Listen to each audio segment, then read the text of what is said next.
After the Bolshevik Revolution, the newly established Socialist Party launched a series of orthographic reforms, which changed grammar, changed spelling, changed the meanings of commonly used Russian words. The biggest examples is Soviet is not a communist word. It just means council or committee. But the Soviets took that word and they changed the meaning to now it's something revolutionary. It's now a communist word. Same thing with Bolshevik. Bolshevik just means the majority. That's all it means. It's not communist in any way. But again, they took that word and they made it communist. They also changed grammar around pronouns.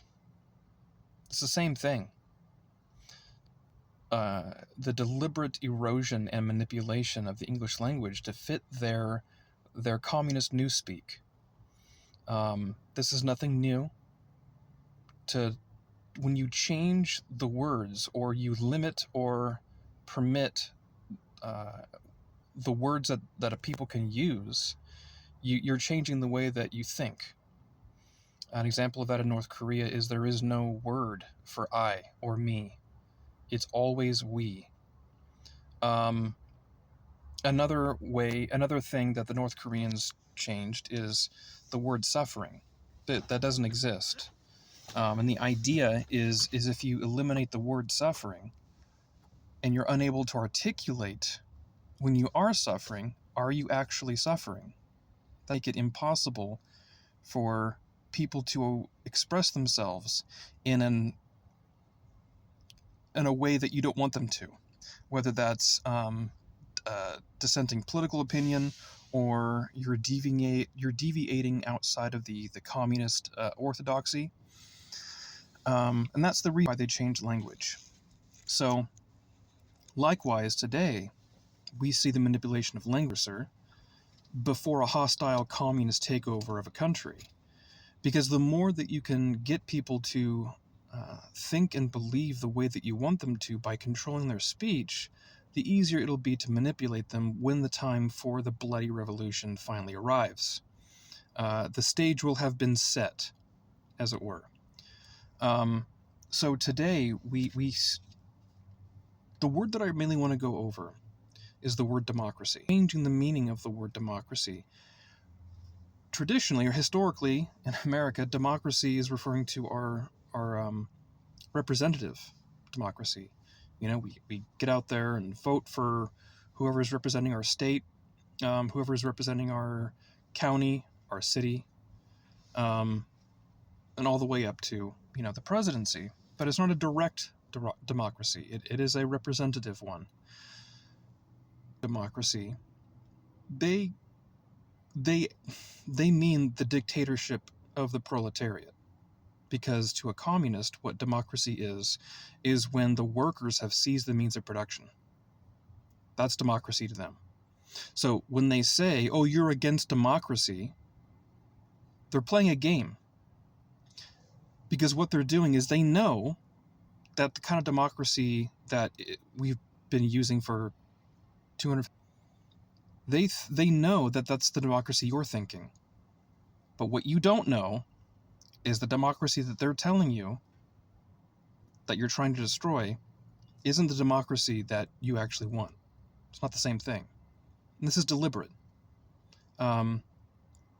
It's all part of them acquiring power through linguistic manipulation. So, another example is the word heteronormative. Never use that word. It's an imaginary word. It doesn't exist. Okay. Cisgender. Never use that term ever. Okay. You're playing into their communist doublespeak when you do so. Let's see. What's another one? It's escaping me right now. There is a reason why those on the left, they just say immigrant. They never say the illegal part. Because it's a deliberate obfuscation. They're trying to make an illegal immigrant or an illegal alien and a legal immigrant. They're trying to make them the same thing. And it's working. And it's all through language and getting people to buy into their new definitions of long established words. So this is something that we ought to fight back against. Do not use their words. Don't use words like transphobia. That's not a thing. Okay? So be very mindful when you're talking to a leftist what words they're using, and always be sure to make them define what it is that they mean, because 90% of the time they're not using the words the way that you're using them, you or I. So thought I would give some historical context that this language corruption, it's not new, it's very old, but we're not taught the correct history, and so very few people know these things. So that's what I want to talk about, is language, words. Don't use newspeak. Refuse. Another example. If they demand that you use their preferred pronoun, just say, no, I don't want to lie. By you telling me what pronoun you want me to use, you're compromising my integrity, my morality. That's a hard stop. You don't need to go any deeper than that, because now it's now a moral issue. You've reframed, you've recontextualized the whole pronoun debate, right? You can say, oh, you can use the pronoun that you wish to be called by. That's fine. I will use the one that I want to use, because I don't want to lie. You don't have to go any further than that, and there's nothing that they can do about it, because you've recontextualized, you've changed the game, you've taken back language. So try that the next time that if that should happen, you'll be shocked at their response. They don't know what to say to it. Anyway, I got to get back to work. Thanks for listening.